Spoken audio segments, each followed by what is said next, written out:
اعوذ باللہ من الشیطان الرجیم بسم اللہ الرحمن الرحیم۔ عزیزان من، آج جون 1982 کی 4 تاریخ ہے اور درس قرآن کریم کا آغاز سورہ الحجرات کی آیت 14 سے ہو رہا ہے، 49/14۔ آپ دیکھ رہے ہیں کہ جو ہم آگے بڑھ رہے ہیں اپنے اس قرآنی نصاب میں، اہم سے اہم تر حقائق، ہدایات، احکام، قوانین، تاکیدات سامنے آتی چلی جاتی ہیں۔ آج کی جس آیت سے یہ درس شروع ہو رہا ہے بڑی بنیادی آیت ہے۔ کہا کہ قالت الاعراب آمنا۔ اعراب یہ بدوی عرب جو تھے انہیں کہا کرتے تھے۔ حضری یا شہری تو بہت تھوڑے سے تھے، شہری کون سے تھے وہاں، اور ان میں بہت تھوڑی آبادیاں تھیں، اور باقی ساری آبادی جتنی بھی تھی، اور وہ بھی بڑی سکیٹرڈ آبادی ہوتی تھی، لیکن وہ بہرحال صحرا نورد، خانہ بدوش، بدوی ان پہ مشتمل تھی۔ عام طور پہ انہیں اعراب کہا جاتا تھا۔ تو یہ بھی اسلام کے احاطے میں داخل ہو گئے، ابھی یوں ہی کہیں گے۔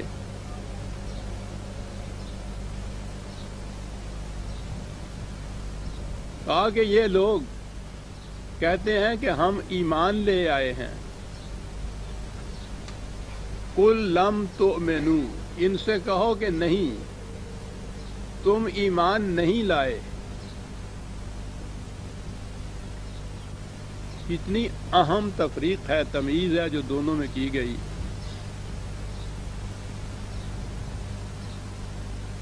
ہمارے ہاں والی بات ہوتی تو وہ تو یہ ہے کہ کوئی بھی غیر مسلم آتا ہے، مسجد میں بیٹھتا ہے، مولوی صاحب اس کو کلمہ پڑھا دیتے ہیں، 6 کلمے پڑھا دیں، ایمان کی صفت پڑھا دیں، یا 1 آدھ کلمہ ہی صحیح، تو اس کے بعد اس کا نام بدل دیتے ہیں تو وہ مسلمان ہو جاتا ہے، ایمان لے آتا ہے۔ یہاں وہ کہتے ہیں کہ ہم تو ایمان لے آئے، اور ظاہر ہے کہ اس قسم کی کوئی چیز جو اگر ہوگی تو ہوتی ہوگی، لیکن وہ تو ایمان ہی کچھ اور ہوتا تھا۔ وہاں تو جان اور مال بیچنے کے لیے بیعت کی جاتی تھی، اس کا نام ایمان ہوتا تھا۔ لیکن جو کچھ بھی تھا، کہا کہ یہ کہتے ہیں ہم ایمان لائے، ان سے کہو کہ نہیں، تم ایمان نہیں لائے۔ وَلَٰكِنْ قُولُوا أَسْلَمْنَا، تمہیں یہ نہیں کہنا چاہیے کہ ہم ایمان لے آئے ہیں، تمہیں کہنا یہ چاہیے کہ ہم نے اس مملکت کے سامنے سر تسلیم خم کر دیا ہے، سرنڈر کر گئے ہیں، ہم اس کے سامنے جھک گئے ہیں، اس کی اطاعت اختیار کر لی ہے۔ اسلمنا۔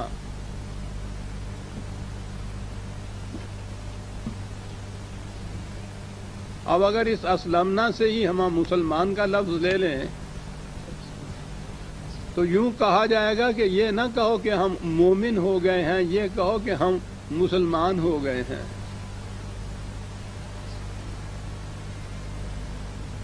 کیوں نہیں یہ ایمان، کیوں نہیں تم لائے، کیوں نہیں تسلیم کیا جا رہا تمہارا ایمان جو ہے، کیوں کہا جا رہا ہے کہ ایسا مت کہو، تم ایمان نہیں لائے؟ وہ جی ان لوگوں سے دیکھیے، آواز شاید نہیں وہاں جا رہی، کوئی سب پیچھے تکیے، وہ کچھ کہہ رہے ہیں۔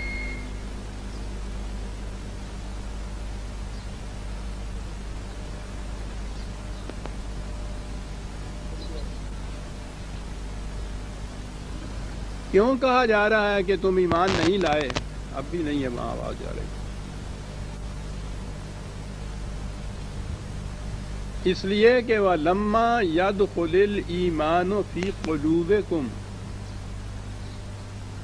ایمان تمہارے دل کی گہرائیوں میں نہیں اترا۔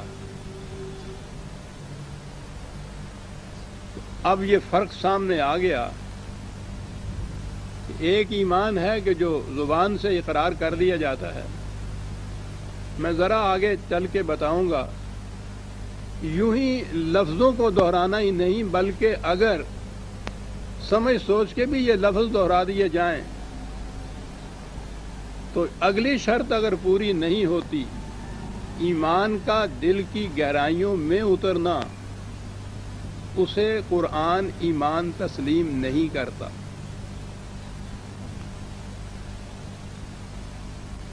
اب دیکھنا یہ ہے کہ یہ ایمان کا دل میں اترنا یہ کیا معنی رکھتا ہے، یہ کیسے اترتا ہے، کیسے معلوم ہو کہ یہ دل میں اترا ہے یا نہیں، دوسروں کو کیسے معلوم ہو، خود اس مدعی کو کیسے علم ہو اس کا کہ اس کا ایمان اس کے دل میں اترا ہے یا نہیں۔ اگلے ہی 2 لفظوں میں بات واضح کی، قرآن تو اپنے ہر دعوے کو خود ایکسپلین کر دیتا ہے، اس کی وضاحت کر دیتا ہے، اور وہ اس طرح سے کہ وَإِن تُطِيعُوا اللَّهَ وَرَسُولَهُ لَا يَلِتْكُم مِّنْ أَعْمَالِكُمْ شَيْئًا إِنَّ اللَّهَ غَفُورٌ رَحِيمٌ۔ اب یہ اگر اس کے بعد اطاعت کریں گے احکام خداوندی کی تو ان کے اعمال میں کوئی کمی نہیں کی جائے گی۔ تو یہ ہوگا ثبوت اس چیز کا کہ ایمان دل میں اتر چکا ہے، جب وہ ایمان جس کا اقرار کیا ہے ان کے اعمال سے ظاہر ہو، ان کے اعمال ثبوت دیں اس بات کا کہ انہوں نے اس بات کو تسلیم کیا ہے، پھر وہ دل کی گہرائیوں میں اترا ہوا ہے، اور اگر ایسی بات نہیں ہے تو پھر وہ دل میں نہیں اترا اور اسے ایمان کہا ہی نہیں جا سکتا۔ تو اب بات یوں ہو گئی کہ ایمان کسی بات کے اس اقرار کا نام ہے جس کا ثبوت اس انسان کے اعمال اور کردار اور سیرت دے۔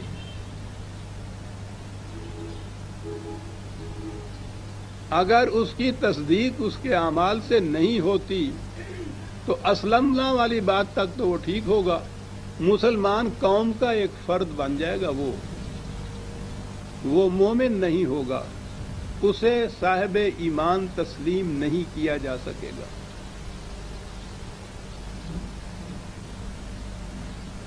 یہاں بڑی اہم بات ہمارے سامنے آتی ہے، بلکہ اگلی آیت بھی آ جائے تو اور وضاحت ہو جائے گی۔ انما المؤمنون الذین، حقیقت یہ ہے جو بات سمجھنا چاہو کہ فی الحقیقت مومن کسے کہتے ہیں، تو مومن وہ ہیں آمنوا باللہ ورسولہ ہی، یہ بات تو ہے کہ انہوں نے تصدیق کر دی، یہ اللہ اور اس کے رسول کی تصدیق کر دی، تسلیم کر لیا، اسے حقیقت جان لیا، اس کو اس کی صداقت کو تسلیم کر لیا، ثم لم یرتابوا، اور ایسے تسلیم کیا کہ ان کے دل میں کسی قسم کا شک اور شبہ باقی نہ رہا۔ یہ اقرار دل کے یقین کی حد تک پہنچ گیا، کسی قسم کا شک و شبہ نہ رہا۔ اور اتنی ہی بات نہیں ہے ابھی ایمان کی، بات آگے آتی ہے وَجَاهَدُوا بِأَمْوَالِهِمْ وَأَنفُسِهِمْ فِي سَبِيلِ اللَّهِ، اور پھر وہ مسلسل جد و جہد کرتے رہے بغیر کسی قسم کے اپنے ذاتی مفاد یا اغراض کو سامنے رکھ کر، صرف اس مقصد کے لیے جو خدا نے متعین کیا ہے اس کے لیے وہ مسلسل جد و جہد کرتے رہے۔ یہی ہیں جن کو ہم اعمال کہتے ہیں، وہ یہ کرتے رہے۔ کہا اولئک ھم الصادقون، یہ ہیں جو اپنے دعوی ایمان میں سچے ہیں۔ بڑی اہم بات یہاں سامنے آئی۔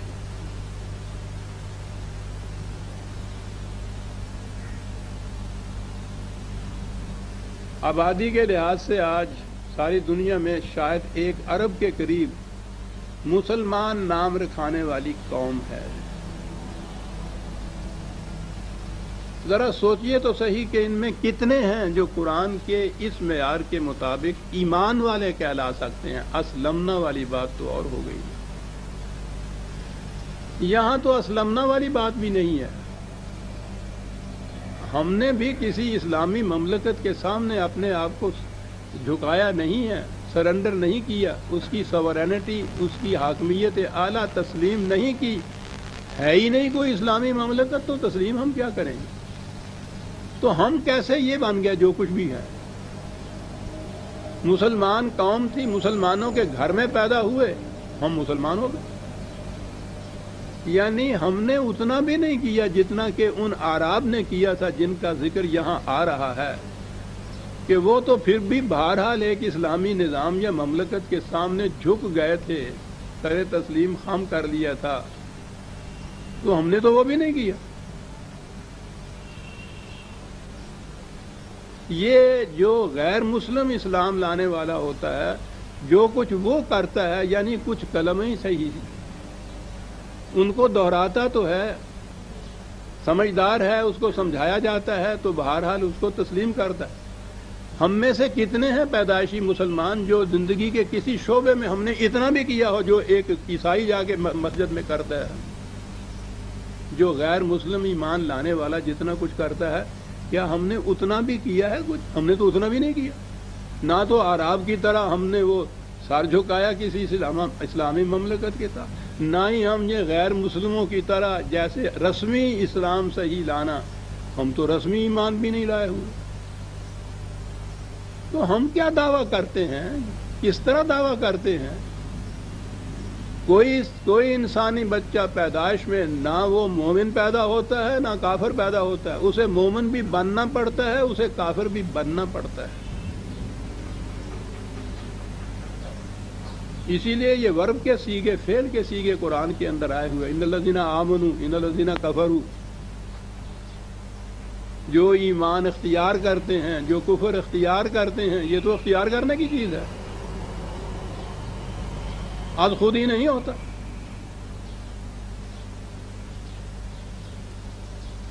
اب یہیں سے بات ہمارے سامنے آ گئی کہ قرآن کریم مسلمانوں کو بھی کہتا ہے کہ ایمان لاؤ.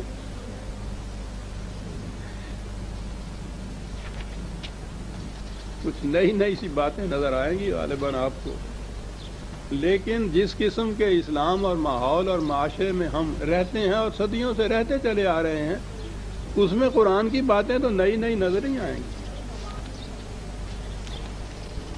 4/136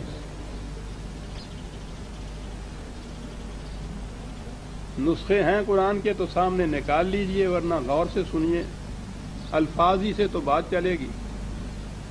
یا ایھا الذین آمنوا آمنوا باللہ ورسولہ والکتاب الذی نزل علی رسولہ.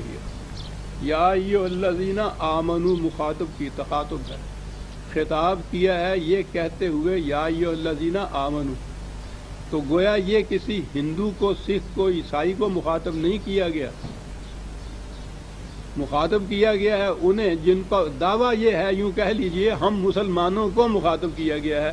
یوں بات سمجھ میں آ جائے گی. مخاطب کر کے کہا کیا گیا ہے؟ آمنوا باللہ ورسولہ والکتاب الذی نزل علی رسولہ. اے ایمان والو یوں کہو، اے مسلمانوں یوں کہو، ایمان لاؤ تم اللہ پر، اس کے رسول پر اور اس کتاب پر جو اس نے نازل کی. ہم سے کہا جا رہا ہے. یہ کچھ پڑھنے کے بعد بھی کبھی ہم کھڑے ہو کے ہم نے سوچا کہ یا ہمیں کچھ کہہ رہا ہے یہ کہ ایسا کرو، تو کچھ کیا اس کے بعد ہم نے؟ اس کی بھی تلاوت کر دی ہم نے. عزیزان مانو تو کہاں اٹھنے والی بات ہے؟ یا ایھا الذین آمنوا کہہ کے کہتا ہے آمنوا باللہ.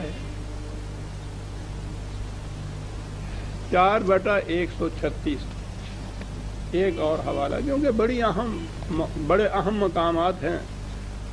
جتنی زیادہ قرآن کی سند اور تائید ملتی چلی جائے لیتی چلے جانا چاہیے. 57 57/58 نہیں، یہ 58 نہیں ہے آیت. میں آپ کو بتاتا ہوں کون سی ہے.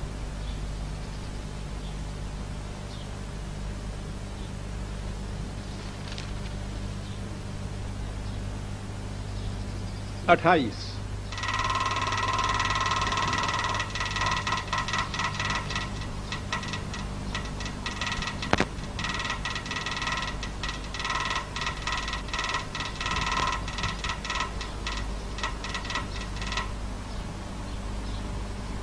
ستاون بٹا 28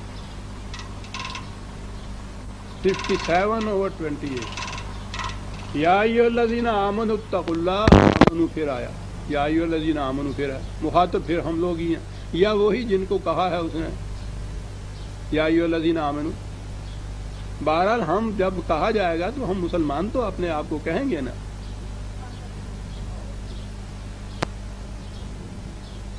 کیا کہا؟ آمنوا اتقوا اللہ، اب ان قوانین خداوندی کی نگاہ کرو. وآمنوا برسولہ، ایمان لاؤ اس کے رسول کی. پھر ہمیں یہ کہا گیا ایمان لاؤ.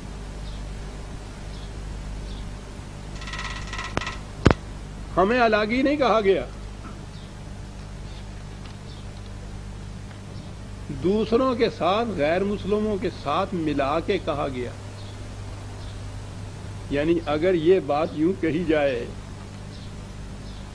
اے عیسائیوں، اے یہودیوں، اے مسلمانوں ایمان لاؤ، تو پھر تو ذہن میں بات بیٹھے گی نا کہ ہمیں کس کیٹیگری کے اندر بریکٹ کیا گیا ہے، کہ ان کے زمرے میں شمار کیا جا رہا ہے، اور یہ دعوت دی جا رہی ہے جیسا انہیں دعوت دی جا رہی ہے ویسی ہمیں دعوت دی جا رہی ہے. کم از کم ایک ریفرنس لے لیجئے، 2/62 غالباً. جی ہاں، یہ 2-3 مقام پہ آیا ہوا ہے. ان الذین آمنوا والذین ہادوا والنصارى والصابئین. ان الذین آمنوا تو پہلے وہی آیا. سمجھ میں نہیں آتی کہ ان کا ترجمہ کر کے کیا بتائیں وہ لوگ جو ایمان لائے. یعنی ہمیں کہا جا رہا ہے کہ مسلمان، یہودی، نصرانی، ستارہ پرست، صابئین، من آمن باللہ والیوم الآخر وعمل صالحا فلہم اجرہم عند ربہم لا خوف علیہم ولا ہم یحزنون. جو بھی ایمان لائے گا ان میں سے اور عمل صالح کرے گا تو اس کا نتیجہ یہ ہوگا. ان الذین آمنوا کہا ہے، والذین ہادوا کہا، والنصارى کہا، والصابئین کہا. یہی 3 ہی گروہ تھے اس زمانے میں عرب کے ارد گرد، یہودی، نصرانی اور یہ صابئین جو ستارہ پرست جن کو کہتے تھے. یہی غیر مسلم تھے. قریش کو تو مشرکین میں شامل کیا قرآن نے، وہ تو الگ ایک گروہ تھا. یہی تھے اہل کتاب جو مدعی تھے اس بات کے کہ ہم خدا کی کتاب پہ ایمان لائے ہوئے ہیں.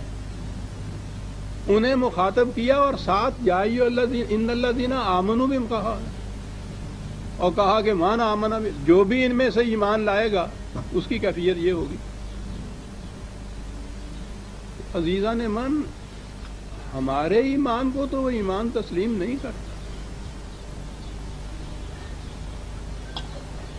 ٹھیک ہے، مسلمان قوم ہے ایک،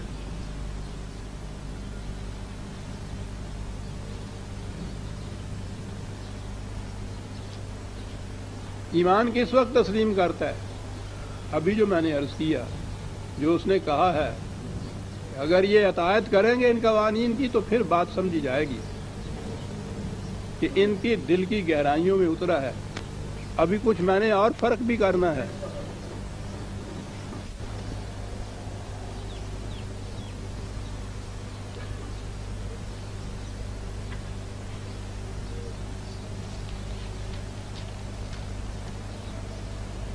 یعنی یہ زبانی اقرار جسے ہم کہتے ہیں، میں نے کہا کہ قرآن تو اس کو ایمان تسلیم ہی نہیں کرتا. وہ تو جس اقرار کا مظاہرہ، ثبوت، صداقت اس اقرار کے مطابق عمل کرنا نہ ہو، وہ اسے ایمان نہیں تسلیم کرتا.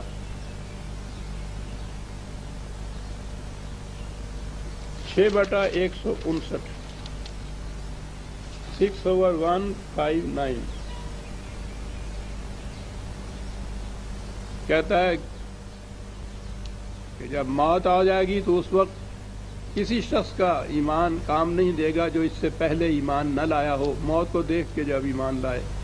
کیونکہ موت آنے کے بعد تو عمل کرنے کے لیے پھر وقت نہیں رہتا نا. تو اصل چیز تو وہ تھی ایمان کی کہ جس کے مظاہرے کے لیے اس نے عمل کر کے ثبوت دینا تھا. تو جب عمل کے لیے موقع ہی نہیں رہے گا تو وہ جو اس نے ایمان زبان سے دہرا بھی دیے چند الفاظ، تو وہ کہتا ہے یہ ایمان اس کو نفع کچھ نہیں دے گا.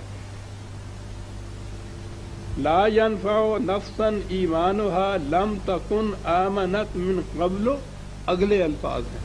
او کسبت فی ایمانہا خیرن، اور جس نے اپنے ایمان کے ساتھ اعمال صالحہ نہیں کیے ہوں گے اس کا ایمان اسے کچھ نفع نہیں دے گا۔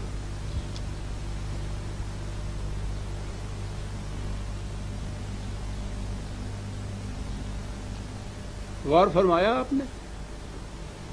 ایمان کا دل کے اندر اترنا جو ہے یہ کیوں کہا گیا؟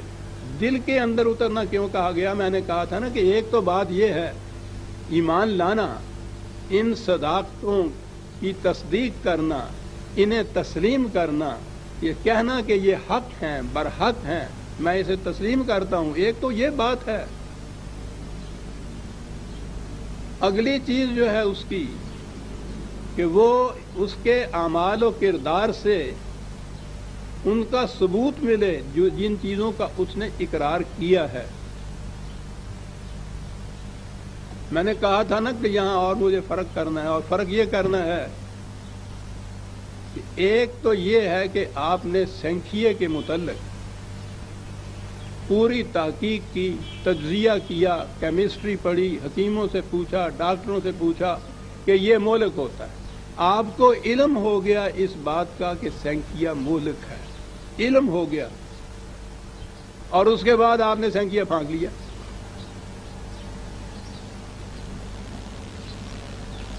یہ علم ہونا آپ کا جو ہے سنکھیا کے مہلک ہونے کے متعلق، اس خالی علم ہونے میں نے تو کوئی کام نہ دیا آپ، وہ تو اس کے مطابق کام کریں گے آپ تو پھر وہ فائدہ دے گا نا۔ علم ہونا ضروری ہے۔ اگر آپ کو معلوم ہی نہ ہو کہ یہ جو پسی ہوئی چیز سفید سفید سی رکھی ہے اس شیشی میں وہ ہے کیا، اس کی خصوصیات کیا ہیں، وہ مہلک ہے یا مؤید حیات ہے، اگر آپ کو علم ہی نہ ہو تو آپ لا علمی میں سنکھیا پھانک جائیں گے۔ وہ اور بات ہوگی علم نہ ہو، اور اگر آپ کو علم ہو اور اس علم کے باوجود آپ سنکھیا پھانک لیں تو یہ علم ہونا، اس کا اقرار کرنا کہ سنکھیا مہلک ہے، ثابت کرنا تقریریں کر کر کے اور لکھ لکھ کے اور دلائل دے کے اور مناظرے کر کے کہ سنکھیا مہلک ہے، اور اس کے بعد سنکھیا پھانکنے نا، یہ اقرار، یہ تسلیم، یہ آپ کو کچھ فائدہ دے گا اگر آپ نے سنکھیا پھانک لی؟ یہ ہے وہ چیز دل کے اندر اترنے کی چیز جسے کہا، وہ نظر آیا کہ خالی دماغ سے یہ چیزیں جو ہیں ان کی تصدیق کر دینا، دلائل سے ان کے متعلق قائل ہو جانا، یہ چیز ضروری ہے لیکن یہ کافی نہیں ہے۔ اگلی بات ہے کہ اس کے مطابق عمل بھی کیا جا رہا ہے۔ شاید آپ کے دل میں یہ خیال گزرے کہ یہ کیسے ہو سکتا ہے کہ انسان ایک چیز کو بدلائل و براہین جانتا، بوجھتا، دیکھتا، بھالتا کہ وہ مہلک ہے، نقصان رساں ہے، اور پھر وہ اس کو پھانک لے اور اس کو کھا لے، اس کے مطابق کام کر لے، نقصان رساں کیسے کرے گا؟ عام طور پہ تو یہی کہا جاتا ہے کہ کوئی پاگل ہی ہوگا، کیونکہ پاگل کے متعلق کہتے ہیں نا کہ پاگل اپنا نفع نقصان بھی نہیں جانتا۔ لیکن یہ سارے ہی پاگل نہیں بس رہے ہیں آپ کے ہاں، یہ سب پگلا پن نہیں ہو رہا ہے۔ کون نہیں جانتا کہ ناجائز کمائی جو ہے وہ نقصان دہ اور ہلاکت انگیز ہے؟ بتائیے کون نہیں جانتا؟ یہ جاننا اسے کچھ فائدہ دے رہا؟ نہیں، بات نہیں سمجھ میں آئے گی۔ بات محسوسات سے سمجھ میں آتی ہے، ہمارے ہاں جائز اور ناجائز کی تو بات ہی اب سمجھ میں نہیں آتی۔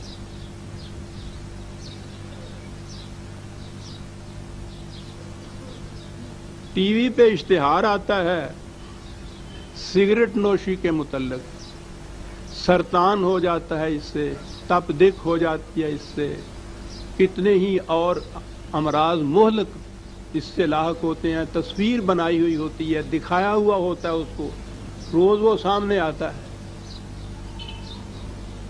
بڑی مہلک چیز ہے۔ دھڑا دھڑ پیے چلے جا رہے ہیں لوگ سگریٹ، وہ ٹی وی بھی دیکھتے چلے جا رہے ہیں، اس کے ساتھ سامنے بیٹھے ہوئے کش پہ کش بھی لگاتے چلے جا رہے ہیں۔ پوچھتا ہے ابو جان کیا لکھا؟ کہا لکھا یہ ہے کہ سگریٹ جو ہے تبدیک اس سے پیدا ہوتی ہے، سرطان بھی پیدا ہوتی ہے۔ یہ کیا ہو رہا ہے؟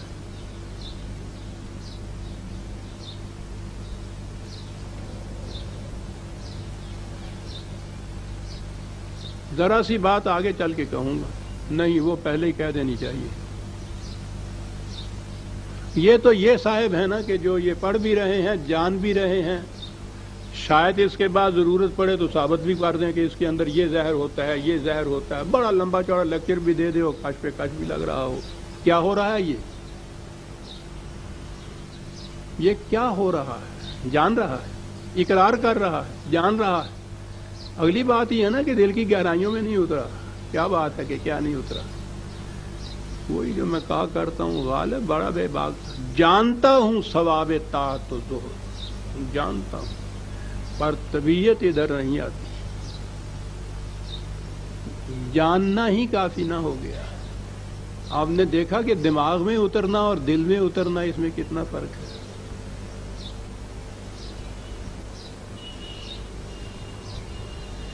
دل میں اترا ہوا ہوتا ہے فطرت کی طرف سے حیوانات میں۔ کوئی گائے پھر رہی ہو، کتنی بھوکی ہو، کسی ایسے پودے کے پاس جائے جو اس کے لیے مضر ہے، کہہ دوں کہ حرام ہے، وہ اس کو سونگ کے پیچھے چلی آتی، نہیں منہ مارتی۔ بھوکی ہے، بھوک برداشت کر لے گی، لیکن اسے نہیں نکلے گی۔ اگر کوئی ایسا پانی ہے کہ جو اس کے لیے مضر ہے، پیاس لگ رہی ہے، جا رہی ہے دوڑتی ہوئی پانی کی طرف، پانی کے کنارے آپ نے شاید دیکھا ہو، ہم تو گاؤں والے لوگ، ہمیں تو پتہ ہے، دوڑ کے کنارے کھڑے ہو کے پانی کے قریب جا کے سونگ کے پیچھے ہٹ جاتی۔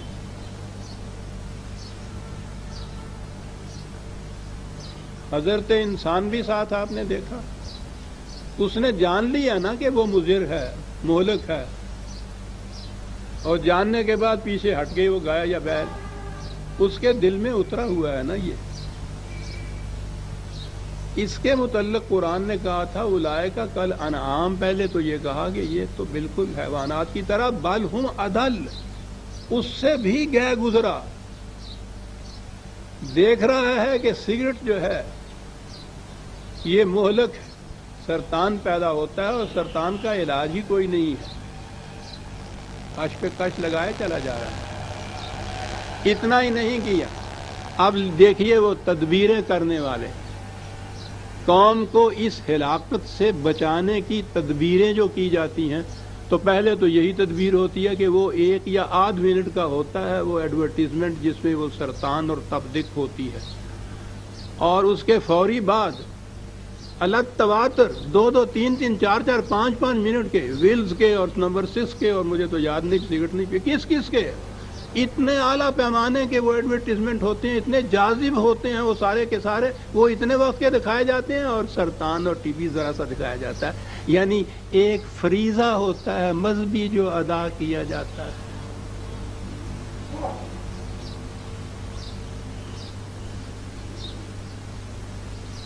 کہا کہ نہیں صاحب اتنی بات کافی نہیں ہے، ہمارا فریضہ ہے، محکمہ ہے صحت کا، منسٹری ہے ہیلتھ کی، اور وہ تو ایک یو این او میں بھی ایک ہیلتھ کی ہے،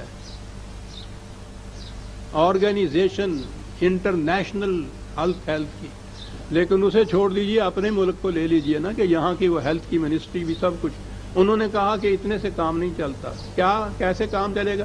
سگریٹ کی ڈبیا کے اوپر لکھ دینا چاہیے پوائزن۔ کیا بات، یقینی نہیں کہتا، بس شاید میرا خیال ہے ہر سگریٹ کے اوپر بھی شاید لکھا ہوتا ہے، لیکن وہ بہرحال ڈبیا کے اوپر قانوناً یہ ضروری قرار پا،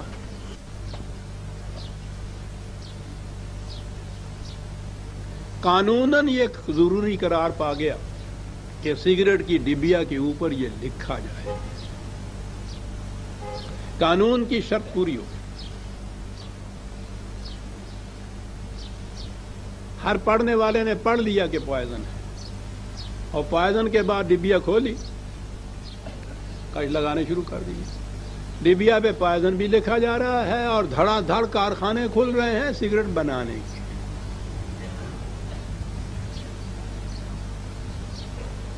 ہیلتھ کے محکمے والوں کا فریضہ اتنا ہی ہے کہ وہ لیبیا کے اوپر لکھ دیں یا اتنا سا ایڈورٹیزمنٹ کر دیں کہ یہ نقصان رساں ہے. انہوں نے اپنا فریضہ ادا کر دیا. ڈیوٹی باؤنڈ وہ ہو گیا. وہ شاید سال کے بعد رپورٹ بھی دیتے ہوں گے کہ اتنی ڈبیوں کے اوپر لکھا گیا تو وہ بڑی خوشائند رپورٹ ہوگی نا کہ صاحب اتنا بڑا کام کیا. ہر سگریٹ پینے والے نے ڈبیا کو دیکھ لیا, اس پہ پوائزن لکھا بھی ہوا ہے. اور سگریٹ بنانے والے کارخان چلے جا رہے ہیں, مشینیں چل رہی ہیں, دھڑا دھڑ بن رہے ہیں, بس اتنا ہی ہوا. اس کے اوپر اتنا سا لکھا. تو آپ فرمائیے اگر آج کی اصطلاح میں کہوں کہ وہ ذرا اسلامائزیشن ہو گئی نا یہ اس کی, وہ جو ڈبیا کے اوپر اتنا لکھ دیا تو فریضہ پورا ہو گیا نا. صحت کی طرف سے جو فریضہ عائد ہوتا تھا اس قوم کی صحت کی طرف سے, وہ پورا ہو گیا کہ اتنا لکھ دیا گیا اس کے اوپر.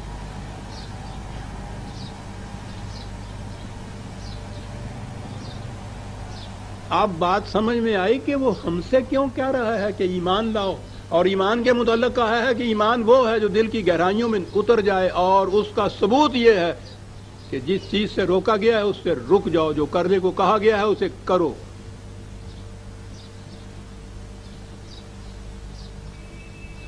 لیبیا پہ لکھنا نہیں فریضہ.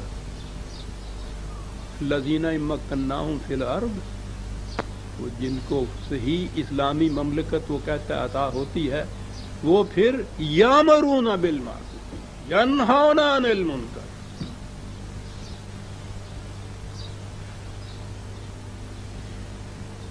حکمن روکتے ہیں ہر منکر, حکمن تعمیل کراتے ہیں ہر معروف کی. فریضہ یہ ہوتا ہے. عزیزان من, مذہب اور دین میں فرق یہ ہے. مذہب میں یہ ہدایات جو ہیں واعظ کی حیثیت اختیار کر دیتی ہیں, ڈبیوں پہ لکھا جاتا ہے, پڑھ دیا جاتا ہے. دین میں انہیں عملاً روکا جاتا ہے. یہ جو روکنے والی ایک قوت ہے, اتھارٹی ہے, وہ موجود ہو تو دین موجود ہے, اسلام موجود ہے. اگر یہ نہیں ہے تو مذہب ہے, اور اس کے بعد جو کہا جائے گا وہ واعظ ہے. تمکن فی الارض کا نتیجہ نہیں ہے.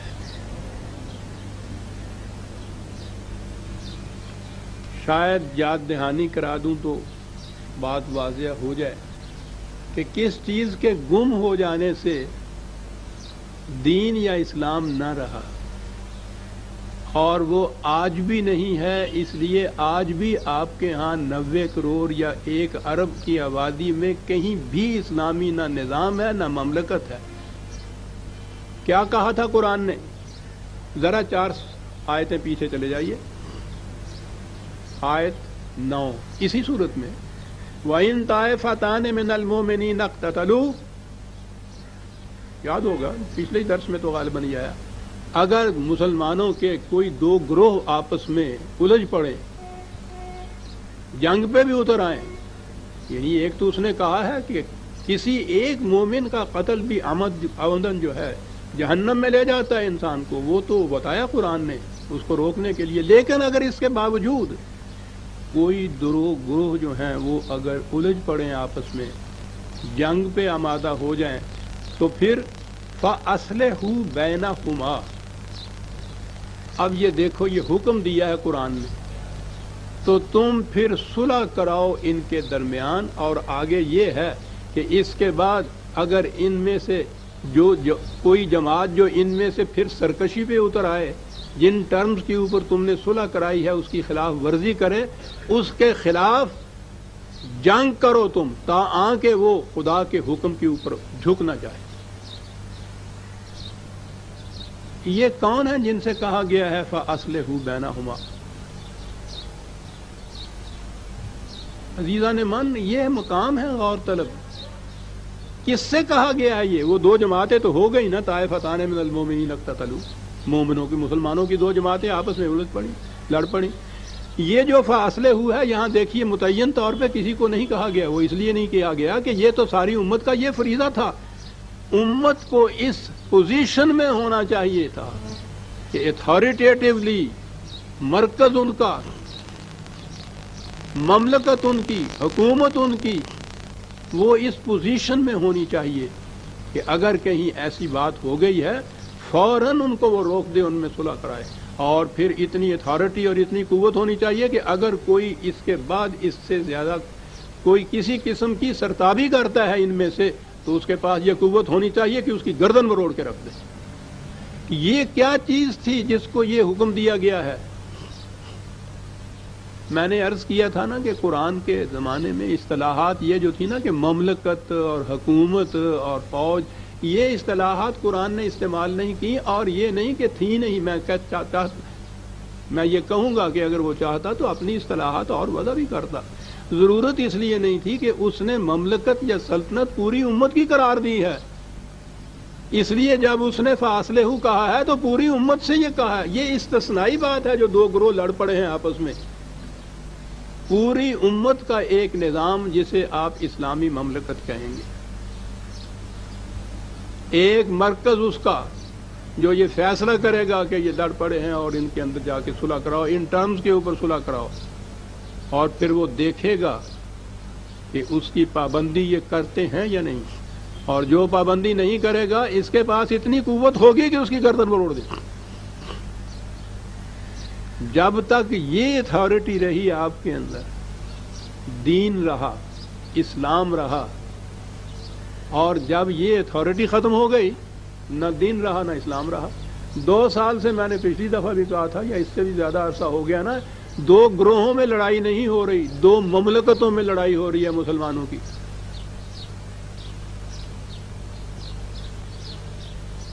کمیٹیاں بن رہی ہیں، وفد بن رہے ہیں، کمیشن بن رہے ہیں، بار بار جا رہے ہیں، سمجھا رہے ہیں، کیا کر رہے ہیں؟ واز کہہ رہے ہیں ان سے۔ فَأَصْلِحُوا، فریضہ تھا یہ باقی امت کا، فریضہ تھا یہ اس مرکز کا، اس مملکت کا کہ وہ یہ کرائیں، اور فَإِن بَغَتْ إِحْدَاهُمَا عَلَى الْأُخْرَى فَقَاتِلُوا الَّتِي تَبْغِي، یہ فریضہ تھا کہ پھر اگر ان میں سے کوئی سرتابی کرتا ہے اعلان جنگ کرو اس کے خلاف، جھکاؤ حتیٰ تفیء الی امر اللہ۔ یہاں ایک اور بڑا گہرا پوائنٹ آ گیا، میں کیا عرض کروں۔ فیصلہ ہے یہ امت کا، اس اسلامی مملکت کا، اس اسلامی نظام کا، اس کا فیصلہ ہے۔ اس فیصلے کی خلاف ورزی جو کرنے والے ہیں اس کے خلاف کہا کہ جنگ کرو تاکہ وہ امر اللہ کے اوپر نہ آ جائے، یعنی اس کا جو فیصلہ اسلامی مملکت کا اسے امر اللہ کہا ہے خدا نے، اس لیے کہ وہ اس خدا کے ہی قوانین کو نافذ کرنے کا تو ذریعہ تھا۔ وہ جو صلح کرائے گی تو وہ خدا کی کتاب کے مطابق کرائے گی، اس لیے اس کی صلح کرانے کو امر اللہ کہا، خدا کا امر کہا گیا۔ میں نے کہا تھا درمیان میں قرآن تو ایک درمیان میں وہ نکات بیان کرتا چلا جاتا ہے، یہاں سے پتہ چل گیا کہ اسلامی مملکت کیا ہوتی ہے اور کیوں اس کے احکام کی اطاعت اس طرح سے کرنی پڑتی ہے، کیونکہ وہ جو حکم دیتا ہے خدا کی کتاب کے مطابق دیتا ہے، وہ امر اللہ ہو جاتا ہے۔ یہ اتھارٹی جب تک آپ کے اندر موجود تھی اس وقت تک نقشہ آپ کے ہاں صحیح اسلامی نظام کا، اسلامی مملکت کا، امت مسلمہ، امت وسطہ، شہداء علی الناس کا یہ تھا۔ جس دن یہ اتھارٹی نہیں رہی مذہب انفرادی ہو گیا۔ انفرادی یہی نہیں ہے کہ ایک انڈیویجول کا الگ الگ، وہ بھی ہو گیا۔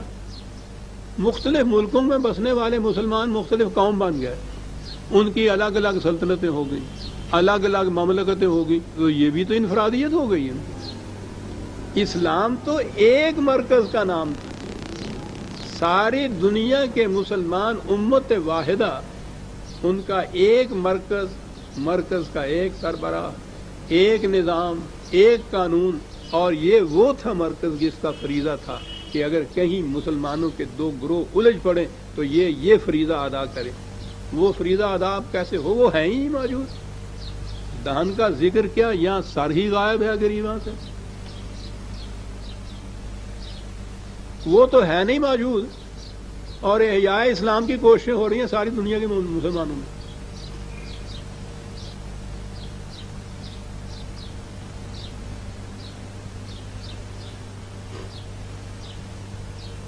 مذہب کا احیاء تو ٹھیک ہے، یہ کرتے چلے جائیں گے، دین کا احیاء تو نہیں ہوگا، وہ تو اسی صورت میں ہوگا کہ ایک مرکز ہو اور وہ مرکز بنے اس اصول کے اوپر کہ من لم یحکم بما انزل اللہ فاولئک هم الکافرون، خدا کی کتاب کے مطابق حکومت قائم نہیں کی جائے گی تو ان کو کافر کہا جائے گا۔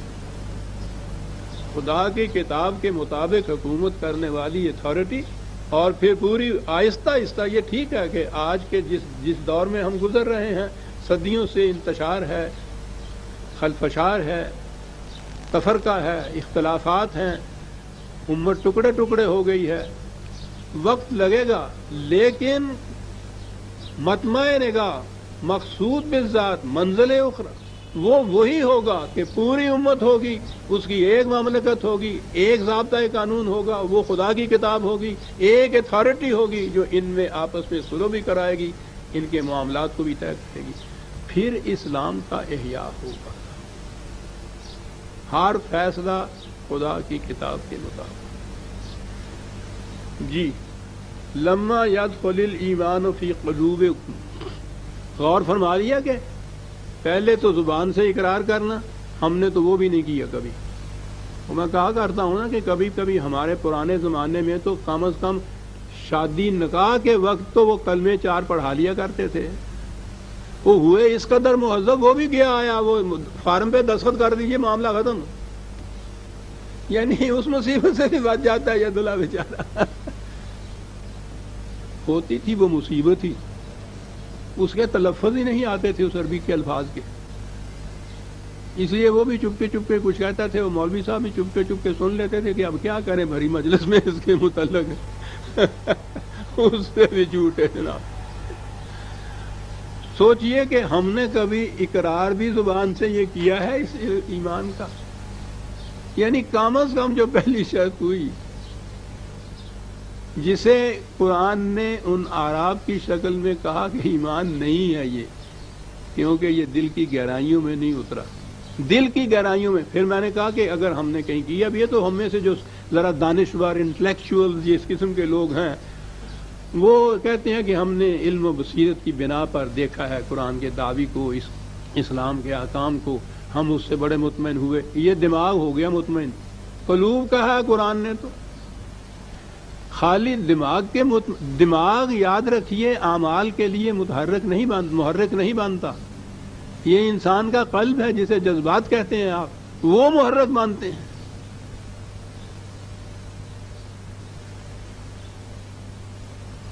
خرد نے کہہ بھی دیا لا الہ تو کیا حاصل، دل و نگاہ مسلمان نہیں تو کچھ بھی نہیں۔ یہ ہے وہ دل کے اندر جب بیٹھ جائے، گائے کے دل میں بیٹھا ہوا ہوتا ہے کہ یہ پودا میرے لیے مضر ہے، مار دو اس کو، جان نکال دو، وہ کبھی نہیں کھائے گی اس کو، یہ ایمان ہے۔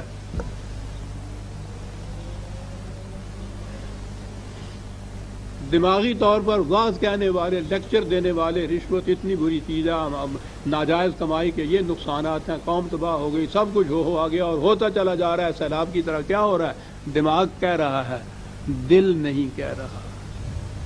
گائے کا اور بکری کا تو دل بھی کہتا ہے۔ یہ جو اشرف المخلوقات اپنے آپ کو کہہ رہا ہے، دماغ تو اس کا کہتا ہے، دل نہیں کہتا۔ یہی وجہ ہے کہ سگریٹ کی ڈبیا میں پڑھ تو لیتا ہے کہ یہ پوائزن ہے، سمجھتا بھی ہے، وہ تجزیہ بھی کرتے ہیں نکوٹن اتنا ہوتا ہے اور اتنا یہ ہوتا ہے، اور اس کے باوجود کش پہ کش لگاتا ہے۔ کیوں؟ دل میں نہیں اترا یہ ایمان۔ یہ ہے جو قرآن نے کہا ہے۔ بات ایک اور اہم ہے، ابھی عزیزان ایمان وقت جلدی ہو جاتا ہے۔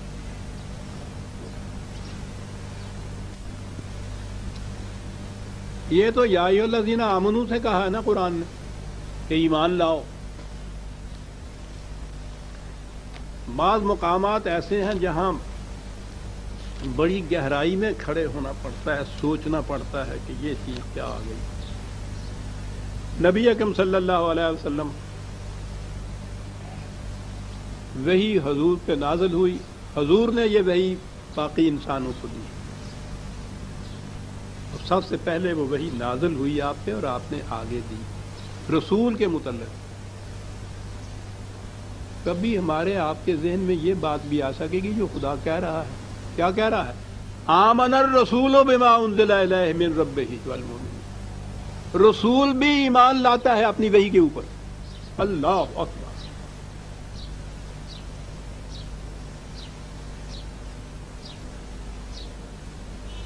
کہاں اٹھتا ہے آدمی اس مقام ایسے مقام میں؟ یہی کہا نہیں گیا؟ ویسے تو خدا کی یہ شہادت بہت بڑی شہادت تھی، اس میں کسی قسم کا شبہ کیا تھا؟ رسول بھی ایمان لاتا ہے اپنی وحی کے لیے۔ اور دوسرے مقام پہ یہ کہا قل آمنت بما انزل اللہ من کتاب، اے رسول اعلان کر کے میں ایمان لایا ہوں اس کتاب کے اوپر۔ اعلان کروا رہے ہیں رسول، وہاں حکم دیا جا رہا ہے۔ پہلے وہاں تو ایک چیز بیانیہ ہے کہ رسول بھی ایمان لایا ہے اس کتاب کے اوپر، اور یہاں کہا جا رہا ہے کہ یہ بات کچھ مخفی رکھنے کی نہیں ہے کہ رسول اعلان کر کہ میں ایمان لایا ہوں اس کتاب کے اوپر، بما انزل اللہ من کتاب۔ رسول ایمان لا رہا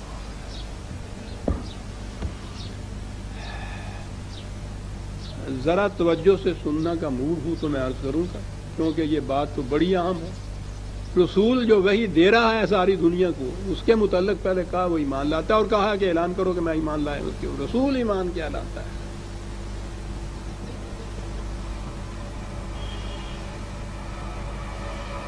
رسول پہ وحی نازل ہو،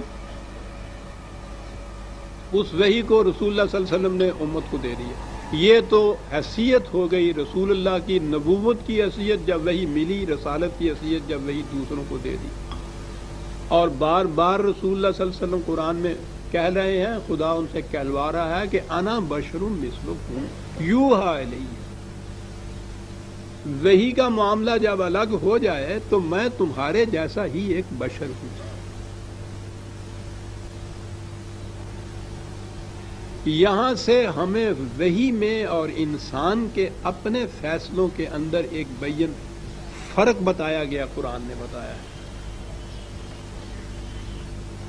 یعنی یہ نہیں، میں کیسے جرأت کر سکتا ہوں یہ کہنے کی کہ یہ واقعہ یہ چیز ہوگی، لیکن قرآن نے بتایا کہ جسے بھی آپ بشر کہتے ہیں وہ اپنی طرف سے کوئی فیصلہ بھی اگر کرے گا تو ہو سکتا ہے کہ اس کے اندر اپنی خواہشات، اپنی تمناؤں کا، اپنے خیالات کا کچھ شائبہ اس میں آ جائے۔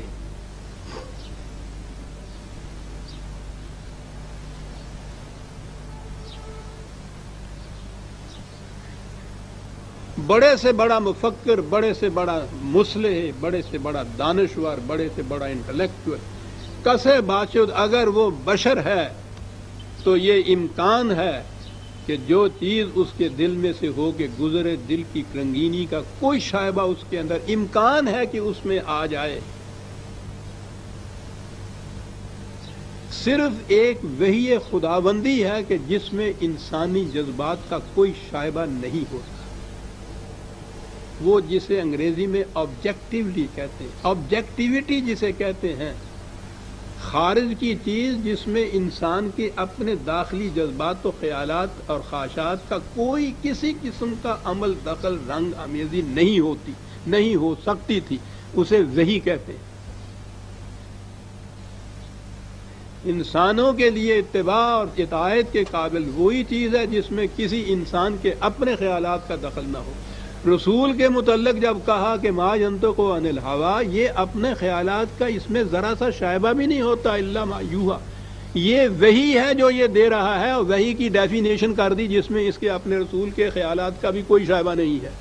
وحی تو ہے جس میں آبجیکٹیوٹی ہوتی ہے۔ وحی کے علاوہ کوئی یا سوا، وحی کے سوا کوئی بھی انسانی اٹرنس کیوں نہ ہو،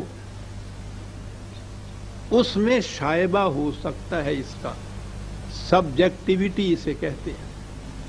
امکان ہو سکتا ہے، یہ ضروری نہیں کہ دانستہ ہی ایسا کیا جائے. اب تو علم النفس اتنا آگے چل گیا ہے، جا رہا ہے، غیر شعوری طور پر جو چیزیں ہوتی ہیں انسان کے شعور کو اس کا پتہ خبر ہی نہیں ہوتی اس کی. اس لیے رسول سے بھی کہا کہ وہی جو تم پہ آ گئی ہے، اس کے بعد سوال یہ ہے کہ تم فیصلے کس کے مطابق کرو گے، تم عمل کس کے مطابق کرو گے.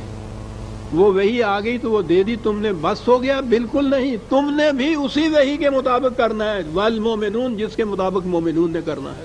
اللہ اکبر. وحی کی آبجیکٹیوٹی کی اہمیت کو قرآن نے اس انداز سے بیان کیا کہ صاحب وحی سے بھی کہا کہ تمہیں بھی اپنی وحی پہ ایمان لانا ہوگا. یہ ایمان کیا؟ یہ جو میں نے ابھی عرض کہا ہے. ایمان کے معنی ہے قرآن کی روح سے کہ جس بات کو حق سمجھے اس کے مطابق پھر عمل کرے. رسول سے بھی یہ کہا گیا کہ اب آگے جو فیصلہ کرنا ہے تم نے یا خود عمل کرنا ہے تم نے، تو وہ اس وحی کے مطابق کیا جائے گا. اور پھر جو قرآن نے نبی اکرم صلی اللہ علیہ وسلم کا فریضہ بتایا، یعلمہم الکتاب والحکمہ، اور آگے ہے یزکیہم. یہ ہے اصل چیز. تعلیم کتاب و حکمت تو ہے، اور میں نے کہا کہ علم بڑا ضروری ہے کسی نقصان دہ چیز کے نقصان دہ ثابت ہونے کے لیے، تسلیم کرنے کے لیے. دل کو اطمینان دماغ کو ہوتا ہے اگر علم و بصیرت کی روح سے یہ سمجھا جائے کہ یہ واقع نقصان دہ ہے. لیکن وہ ضروری نہیں کہ جو دماغی طور پہ ٹھیک سمجھا ہوا اس کے مطابق عمل بھی کرے. عمل تو آگے ہوتا ہے، جسے کہا کہ وہ دل کے اندر اترنے والی بات جو ہے وہ یہ چیز ہو. یعلمہم الکتاب والحکمہ، وہ قانون، اور اس کا اب پھر بات نہیں، وقت نہیں ہے ورنہ میں عرض کرتا کہ حکمت انٹلیکٹ میں اور ریزن میں کتنا فرق ہوتا ہے. ہمارے ہاں تو لفظ نہیں ہے ہماری زبان میں. یہ میں کہہ رہا ہوں جس کی ساری عمر انہی الفاظ سے کھیلتے ہوئے گزری ہے، الفاظ ہے نہیں. بڑا فرق ہوتا ہے. بہرحال تعلیم کتاب و حکمت یہ تعلیم تک کی بات ہے، اور بات اگلی ہے کہ صرف تعلیم سے کسی چیز کے جاننے سے کہ یہ چیز بری ہے، نقصان دہ ہے، ضروری نہیں کہ انسان اس کے مطابق پھر عمل بھی کرے. اگلی بات ہے وہ دل کی گہرائیوں میں اتری ہوئی ہو، اور اس کے لیے کہا یزکیکم، یہ تمہاری انسانی صلاحیتوں کی نشو و نما کرتا ہے، ساتھ حیوان کی سطح سے بھی اونچا لے جاتا ہے. حیوان کی سطح جس میں اس کے تقاضے خواہشات جو ہیں، اس کے اپنے انسٹنکٹ یا اندر کی جو جبلت ہوتی ہے اس کا کنٹرول ہوتا ہے اس پہ. یہ گائے اس لیے نہیں وہ پودا کھا رہی کہ اندر اس کے ایک کنٹرولر بیٹھا ہوا ہے. انسان کے بھی اسی طرح خواہشات و جذبات ہوتے ہیں، اس نے کنٹرول کرنا ہوتا ہے وحی کی روح سے دی ہوئی ہدایات اور اقدار کے مطابق. یہ انسان کا درجہ ہے. اور اگر نہ تو یہ جبلت اس کو اندر روکے اور نہ یہ خود روکے اقدار خداوندی کی روح سے، تو یہ تو اسفل سافلین میں چلا گیا. یہ حیوانات سے بھی بدتر ہو گیا. بل ہم اضل، کم وقت نہ پتہ ہی نہیں اس کا نام کیا رکھے. ہاں، تو تین اہم چیزیں ہمارے سامنے آ گئی عزیزان مان. ایک تو محض اپنے آپ کو مسلمان سمجھ کے مطمئن ہو جانا کہ مسلمان ہو گئے. قرآن تسلیم ہی نہیں کرتا. وہ کہتا ہے ان سے کہو کہ یہ کہیں ہی نہیں کہ ہم ایمان لائے ہوئے ہیں. کہو کہ کسی نہ کسی اثرات کے ذریعے سے ہم جو گئے ہیں. ٹھیک، ایمان اس وقت ہوگا جب وہ دل میں اترے گا، اور اس کی نشانی، اس کا ثبوت یہ ہوگا کہ یہ ان قوانین کی اطاعت کریں گے. تو قوانین کی اطاعت جو ہے وہ ہے ثبوت ایمان کی صداقت کا. اولئک ھم الصادقون کہا، یہ ہیں جو صادق ہیں اپنے دعوی ایمان کے اندر. دو آیتیں تو آگے ہیں ابھی اس سورت کی، لیکن وقت ہو گیا ہے. اتنی جلدی کیوں کی جائے، آئندہ لے لیں گے.